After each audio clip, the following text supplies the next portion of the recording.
Hey everyone, welcome back.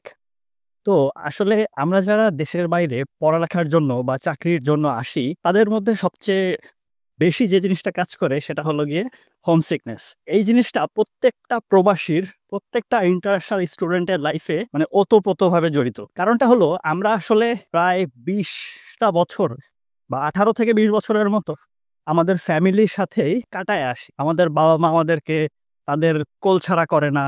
সবসময় আমরা তাদের সাথেই থাকতেছি। সবকিছু তাদের পারমিশন নিয়ে করতেছি। হঠাৎ করে যখন আমরা বাইরে আসলে চলে আসি, তাদের অভাবটা আমাদের লাইফে সবার আগে আসলে ফিল হয়। যে প্রত্যেকটা ক্ষণে, ক্ষণে বাসায় থাকতে, "আম্মু ভাত দাও, আম্মু এটা করো, আম্মু এটা করো, আম্মু আমার জামাটা কোথায়?" তো জিনিসটা এমন হয়ে যায় যে তারা আমাদের মানে রক্তের সাথে যেভাবে মিশে আছে সেইভাবে হলো গিয়ে জীবনের সাথেও মিশে থাকে এই ১৮-২০ বছর ধরে। তারপরে যখন আমরা সাডেনলি সবকিছু বাদ দিয়ে একেবারে আলাদা হয়ে যাচ্ছি।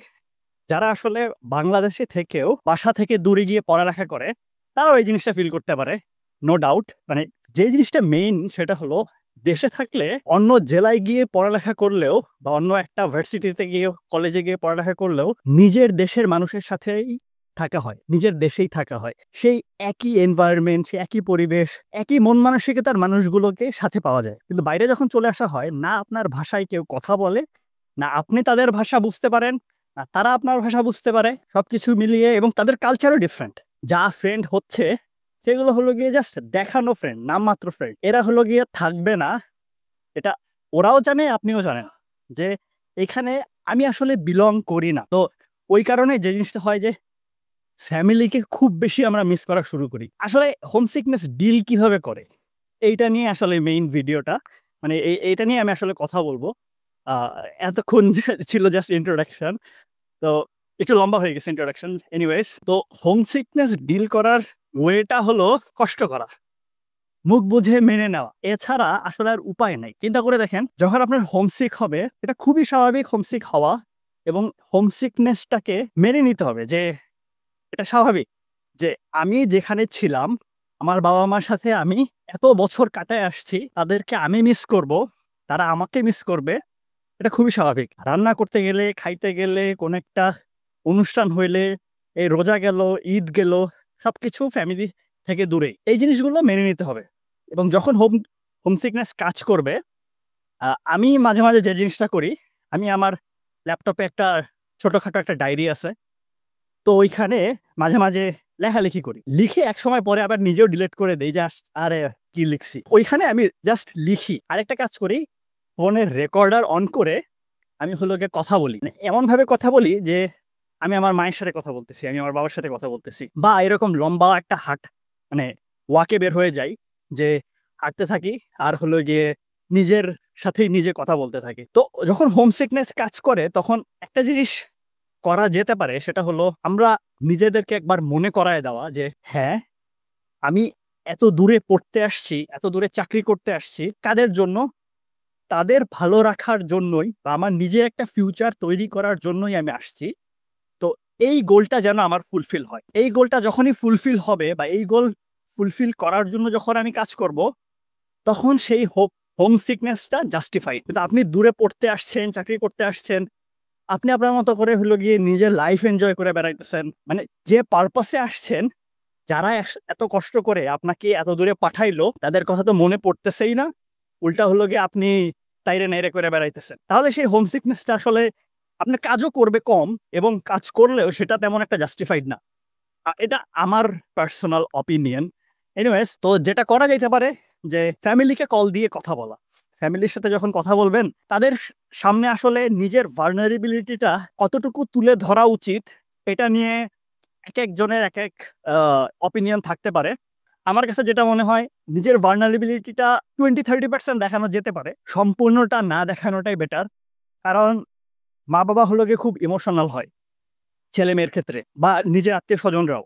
তো যখন দেখবে আপনি বিদেশে তেমন একটা ভালো নাই, আপনি স্ট্রাগল করতেছেন, তখন তারা ভাববে যে আমার ছেলেটা, আমার মেয়েটা তো ভালোই ছিল। কি দরকার ছিল এত দূরে যাওয়ার? ও মনে হয় কষ্টে আছে। তো তারাও আল্টিমেটলি ভালো থাকতে পারবে না। তো এই কারণে আমরা যেটা করতে পারি যে বাসায় কথা বলা এবং তাদের সাথে কথা বলতে, বলতে নিজের ইমোশনসগুলোও শেয়ার করা, তাদের সাথে হাসি মজাক করা, তাহলে দেখা যাবে যে আপনার একটা পর্যায়ে গিয়ে সেই হোম সিকনেসটা একটু কম কাজ করবে। কারণ যাদের জন্যই আপনি এই সিকনেসটা কাজ করতেছে, যাদেরকে আপনি মিস করতেছেন, তাদের সাথে যখন কথা বলবেন দেখবেন যে মনটা একটু হালকা হয়েছে, একটু ভালো লাগা শুরু করছে। কখনোই মন খারাপ করে, বাইরের দেশে বিশেষ করে মন খারাপ করে একা একা রুমের মধ্যে বসে থাকা ভেরি ব্যাড ডিসিশন। কারণ আপনাকে কনসোল করার জন্য, সাপোর্ট দেওয়ার জন্য কোনো মানুষ আপনার চারপাশে নাই, আপনি একা। তো শয়তান হলো গিয়ে এই সুযোগটাকে কাজে লাগানোর চেষ্টা করে, আপনাকে বিভিন্ন ধরনের মানে কুবুদ্ধি দিবে। আরে এইসব বাদ দে, যা বারে যা মজ মাস্তি কর, তুই হলে গিয়ে এই অপরচুনিটি আছে, এইটা করতে পারিস। মানে যত খারাপ কাজগুলো আছে তখনই এসে আপনাকে কানের মধ্যে ফুসফুসি দেওয়া শুরু করবে যে এই কাজগুলো তুমি করতে পারো, এই কাজগুলো করো, দেখবা ভালো লাগবে। তো ওই জিনিসটা একটু চেষ্টা করা যে মেনটেন করার জন্য, যে যখনই আপনার খারাপ লাগতেছে বাসায় কথা বলেন, ফিজিক্যাল অ্যাক্টিভিটিস করেন। একটা জিনিস আমি খেয়াল করে দেখছি, আমার যেদিন যেদিন খারাপ লাগে, যেদিন যেদিন আমার কাছে মনে হয় যে আমি মেন্টালি একটু লো আসি, সেদিন আমি এরকম হাঁটতে বের হয়ে যাই। হাঁটি, সবসময় যে ভিডিও করি এরকম না, কিন্তু হাঁটতে থাকি এবং মাঝে মাঝে দৌড়াদৌড়ি করি বা ফুটবল খেলতে যাই। তো ওইটা আমাকে যেটা হেল্প করে, খারাপ লাগা, ডিপ্রেশন এবং যত যাই বলেন না কেন, সবকিছু হলো গিয়ে ওটাকে কি বলে যে রাসায়নিক নিঃসরণ, if this is the right word. যে আলটিমেটলি আমাদের বডিতে যে কেমিক্যাল রিলিজ হচ্ছে, যে হরমোন রিলিজ হচ্ছে, সেইটাই আমাদেরকে এই মন খারাপটা ফিল করায়, সেইটাই আমাদেরকে ডিপ্রেশন ফিল করায়। যখনই আপনার খারাপ লাগবে, go for a walk, go for a run, just play with your friends. তখন যেটা হবে যে আপনার এই খারাপ লাগাটা বেশিক্ষণ আর থাকবে না। কারণ আলটিমেটলি তখন আপনি গিয়ে মানে ওই যে অ্যাড্রেনালিন রাশটা হবে, তখন আপনারা দেখবেন যে ভালো লাগা শুরু করছে। আপনার মনেই থাকবে না যে আপনার হোম সিকনেস হচ্ছিল বা আপনার খারাপ লাগতেছিল। তো এই জিনিসটা করে দেখতে পারেন যে go for a walk, go for a physical exercise. যারা জিম করেন, জিমে যান, জিমে যাই পাম্প, দুই একটা পাম্প লাগায় আসেন, দেখবেন যে ইউল ফিল বেটার। বাইরের দেশে পড়ালেখা এবং কাজের জন্য আসলে হোম সিকনেসটা কাজ করবে, এটা চিরন্তন সত্য।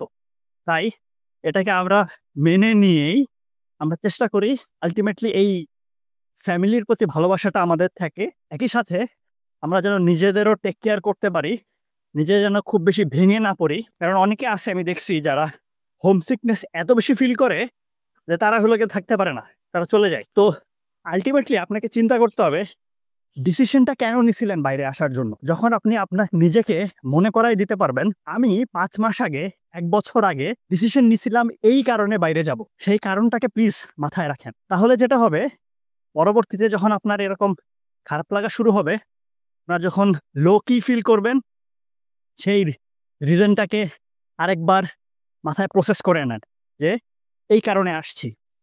বাইরে যখন আপনি আসেন, এটা কিন্তু একটা 6 মাস থেকে 1 বছরের একটা জার্নি।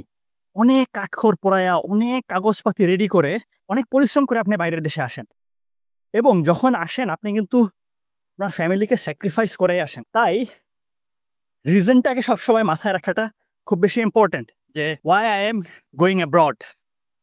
কারণ দেশে অপরচুনিটি আছে, যারা বলে দেশে অপরচুনিটি নাই, আই ডোন্ট বিলিভ দ্যাট। দেশে অপরচুনিটি আছে, হয়তো আপনি যে ডিজায়ার্ড প্যাকেজ আশা করতেছেন সেটা আপনি পাবেন না, কিন্তু দেশে অপরচুনিটি আছে। প্লাস বাইরের দেশে যখন আপনি আসতেছেন পড়ালেখার জন্য বা চাকরির জন্য, আপনার কিন্তু একটা গ্রোথ হচ্ছে, যে গ্রোথটা সব সময়ের জন্যই অর্থিত।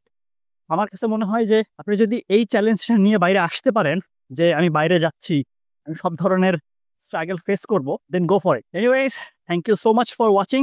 এটা ছিল আমার বাইরে দেশে হোম সিকনেস কাটানোর জন্য নিজের 2 cents. If you like the video, subscribe করতে পারেন, একটা লাইক দিয়ে যান। Thank you so much for watching. See you in the next one.